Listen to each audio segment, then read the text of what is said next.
అందరికీ నమస్కారం. పొల్యూషన్ కాకుండా ఉండాలి, ఎన్విరాన్మెంట్ బాగా ఉండాలి.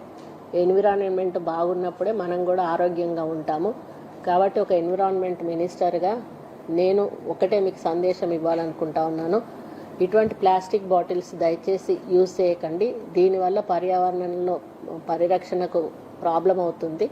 మనం ఆరోగ్యంగా ఉండాలి, మన పిల్లలు ఆరోగ్యంగా ఉండాలి, మన భవిత ఆరోగ్యంగా ఉండాలి అంటే తప్పనిసరిగా ప్లాస్టిక్ను నిర్మూలించాల్సిన బాధ్యత మనందరి మీద ఉంది. ప్రజలు ఇలాంటి సింగిల్ యూజ్ ప్లాస్టిక్ను వాడకుండా పర్యావరణ పరిరక్షణ కోసం మీరందరూ కూడా సహకరించాలని కోరు.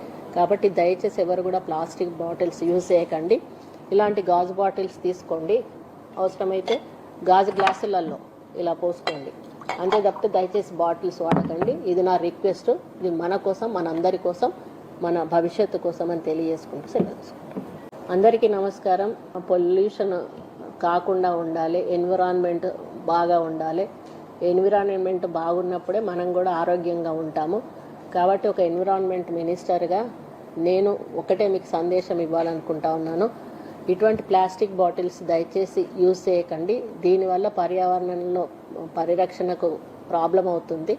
మనం ఆరోగ్యంగా ఉండాలి, మన పిల్లలు ఆరోగ్యంగా ఉండాలి, మన భవిత ఆరోగ్యంగా ఉండాలి అంటే తప్పనిసరిగా ప్లాస్టిక్ను నిర్మూలించాల్సిన బాధ్యత మనందరి మీద ఉంది. ప్రజలు ఇలాంటి సింగిల్ యూజ్ ప్లాస్టిక్ను వాడకుండా పర్యావరణ పరిరక్షణ కోసం మీరందరూ కూడా సహకరించాలని కోరు.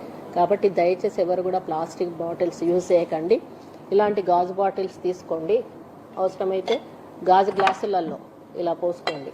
అంతే తప్పితే దయచేసి బాటిల్స్ వాడకండి. ఇది నా రిక్వెస్ట్. ఇది మన కోసం, మనందరి కోసం, మన భవిష్యత్తు కోసం అని తెలియజేసుకుంటూ సెలవు.